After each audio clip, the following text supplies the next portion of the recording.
এই ফুটবল দেখার থেকে আমি মনে করি ইন্ডিয়ান ফুটবল বন্ধ করে দেওয়া হোক পার্মানেন্টের জন্য।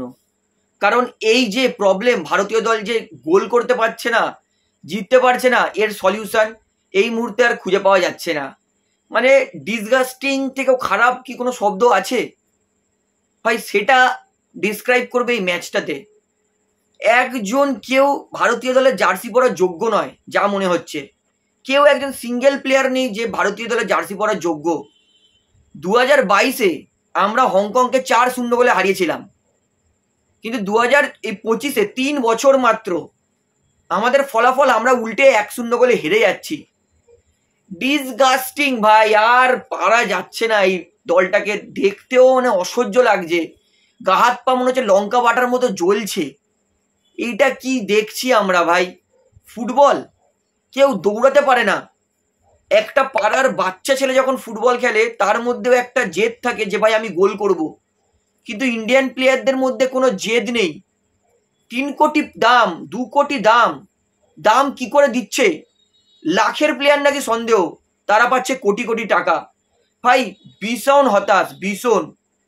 মানে এত মানে কি বলবো, পজিশনিংও খারাপ, পাসিং খারাপ। খেলছে কত 155 বা 153 র্যাঙ্কিং দল হংকং, তার বিরুদ্ধে খেলছি আমরা। জঘন্য খেলেছে, পজিশনিং নেই কোনো, একটা বল ধরে পাস বাড়াতে পারে না কেউ।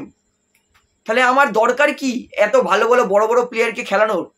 ভাই আমি ডোমেস্টিক থেকে প্লেয়ার তুলবো, একদম আন্ডার-17, আন্ডার-19, তাদের মধ্যে অন্তত খিদেটুকু তো থাকবে রে ভাই। এদের মধ্যে কোনো খিদে নেই না কোনো জেদ আছে। প্যাথেটিক খেলেছে। যে কোনো একজনের নামে দোষ দেবো যে না ভাই, কারোর নামে দোষ দেওয়া যাবে না, কারোর নামে। একটা দলে একটা প্লেয়ার খারাপ খেললে মাথা গরম হয়ে যায়, কিন্তু ভারত এমন একটা দল হয়ে গেছে যেখানে 11টা প্লেয়ারই খারাপ খেলছে। মানে কেউ কাউকে বলতে পারবে না যে তুই কেন খারাপ খেললি, ও বলে তুই তাহলে কি করেছিস। মানে এমন দল গঠন করেছে যেখানে 11টা ভালো খেলা উচিত প্লেয়ারের, সেখানে 11টা প্লেয়ার খারাপ খেলছে। ভাই জঘন্য ভাই এই খেলা, আমি কি বলবো। মনে হচ্ছে দাম দিয়ে কিনেছি বলে টিভিটা, হয়তো মনে হচ্ছিল আছাড় মেরে ভেঙে দিই। এইবার বুঝে গেছি কেন পাকিস্তানি লোকরা ইন্ডিয়ার বিরুদ্ধে খেলার পর টিভি ভেঙে দেয়। অসহ্য ম্যাচ ভাই, অসহ্য ফুটবল। সাবস্ক্রিপশন করেছি, সেই টাকাটাও এবার গায়ে লাগছে যে ভাই কেন সাবস্ক্রিপশনটা করলাম। এই খেলা কেউ দেখে? টাইম নষ্ট, টাকা নষ্ট, নিজে এনার্জি নষ্ট, নিজের নিঃশ্বাস নষ্ট করছি। এত মাথা গরম হয়ে যাচ্ছে। একটা কেউ বল হোল্ড করতে পারে না, এমন কোনো মুভ দেখতে পারিনি যেই মুভে ভারত 5-6টা নিজেদের মধ্যে, ব্যাক পাস নয় ফ্রন্ট পাসের কথা বলছি, 5-6টা ফ্রন্ট পাস দিয়ে এগিয়ে নিয়ে গেছে। না, একটাও নেই। মনোলো মার্কোয়েজ কান্নাকাটি করছে, আমাকে ছেড়ে দাও, আমি থাকতে চাই না। তুমি যখন থাকতে চাও না তাহলে তুমি মুখ বাড়িয়ে হেড কোচ হতে গেছিলে কেন? পরিষ্কার বোঝা যাচ্ছে যে এই দলটাকে এত খারাপ পারফরমেন্সের আরো এক কারণ মনোলো মার্কোয়েজ। আধখাপচা মাইন্ড দিয়ে দলটাকে সাজিয়েছে, কোনো ট্যাকটিক্স নেই, কিচ্ছু দেখতে পেলাম না। আমি বলবো যে এআইএফএ যে বসে আছে ভাই, সবাইকে ছাঁটাই করো, সবাইকে, পুরো ইন্ডিয়ান টিমও ছাঁটাই করো। নতুন সেক্রেটারি, নতুন প্রেসিডেন্ট, নতুন কোচ, সবাই নতুন। আর এমন লোককে নিয়ে আসতে হবে ভাই যে দলটাকে ভালোবাসবে। আর এই সমস্ত প্লেয়ারকে ছাঁটাই করো ভাই, একটা প্লেয়ার আর ভালো লাগছে না। বহু বছর ধরে এই হার দেখতে দেখতে দেখতে দেখতে দেখতে দেখতে না গা সোয়া হতে হতে মনে এবারে গায়ে ফোসকা পড়তে শুরু করে দিয়েছে। একটা প্লেয়ারকে পার্টিকুলার খারাপ বলতে পারবো না। ঠিক আছে, বিশালকে আজকে পেনাল্টি দিয়ে বসেছে, হতেই পারে, একটা ভুল হতেই পারে, কিন্তু গোটা টিম কি করলো? একটাও আমরা সেরকম ক্লিয়ার কাট সুযোগ পেয়েছি, দেখতে পেয়েছি? হ্যাঁ, আশিক কুরুনিয়ান একটা বল বাইরে মেরেছে, তাছাড়া আমরা কি দেখলাম? কিছুই দেখতে পাইনি। লাল্লেংজোলা, ছাংটেল, ইস্টন কোলাসো আইএসএল এ কি খেলে, কিন্তু ভারতীয় দলের জার্সি পরে তাদের খেলা কিছু দেখা যায়? 0% খেলা, 0%। এইবারে বুঝি যে স্প্যানিশ লিগের 3rd ডিভিশন, মানে স্পেনের 3rd ডিভিশন ক্লাব থেকে এসে, তারপরে আমাদের অন্যান্য লিগের 2nd ডিভিশন থেকে ক্লাব থেকে এসে আমাদের কি করে তারা কাঁপিয়ে যায়। কারণ যেই বিদেশিরা আসে তারা প্রায় তো কথাটা বলতে এতদিন পরে বাধ্য হলাম, মানে এমন বিদেশি, তারা বিদেশি ফুটবলে জায়গা পায় না, তারা ভারতে এসে কাঁপিয়ে যায়। কারণ ভারতে কোনো কম্পিটিশনই নেই, ভারতে সেরকম ভালো প্লেয়ারই নেই। কারণ এটা কি, আমি তো মনে করি ফিফা মনে হয় দয়া করেছে ভারতকে 127 র্যাঙ্ক দিয়ে। আমি যদি ফিফা হতাম আর ভারতের যদি লাস্ট 10টা ম্যাচ দেখতাম না, আমি ভারতকে মনে হয় 190 র্যাঙ্ক দিতাম, তার থেকেও খারাপ 200 র্যাঙ্ক দিয়ে দিতাম, সব থেকে লাস্টের র্যাঙ্ক। 127 র্যাঙ্ক দিয়ে মনে হয় অনেক ফেভার করেছে ফিফা। 127 র্যাঙ্কের টিম নয় এরা।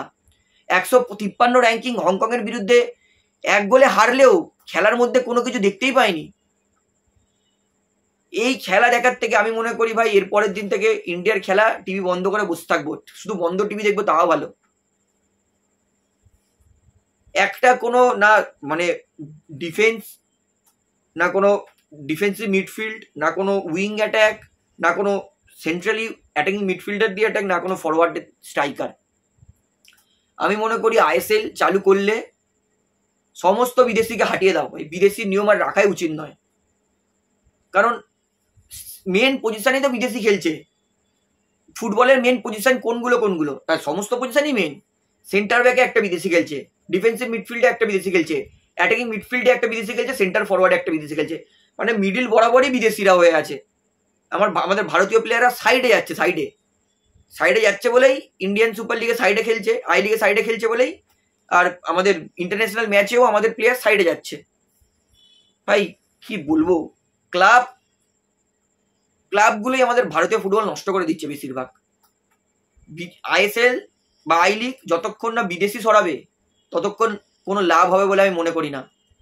সিএফএল ভালো করেছে ভাই, এমনিও যাই হোক কোনো বিদেশি খেলছে না, সেরকমই করা উচিত।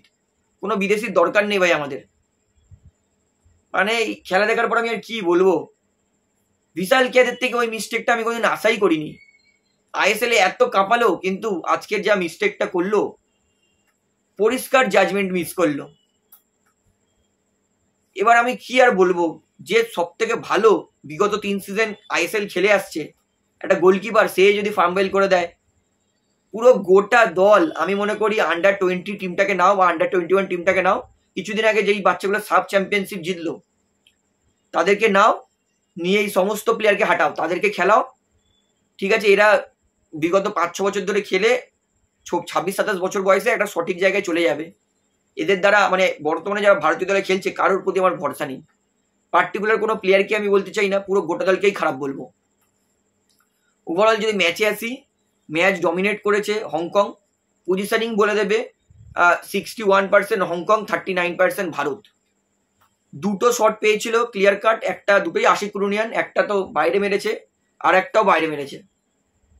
তো ওভারঅল পেনাল্টি পেয়েছে বিশাল কেত, মানে এক্সট্রা টাইমে মাথায় চাটি মেরেছে হংকংয়ের প্লেয়ারটার, এবং পেনাল্টি পেয়েছে, এবং পেনাল্টিতে গোল করে হংকং কিন্তু ম্যাচ জিতে গেছে।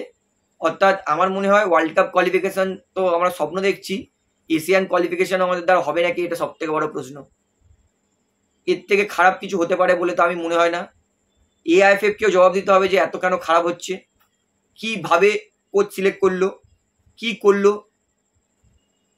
আমি মনে করি এমন কাউকে বসাক সমস্ত পজিশনে যারা ভারতীয় ফুটবলে সত্যি করে উন্নতি চায়, এবং এমন কোচকে নিয়ে আসুক যে কোচ ক্লাবের থেকে দেশকে আগে রাখবে। এরকম কোচ আমাদের দরকার নেই ভাই।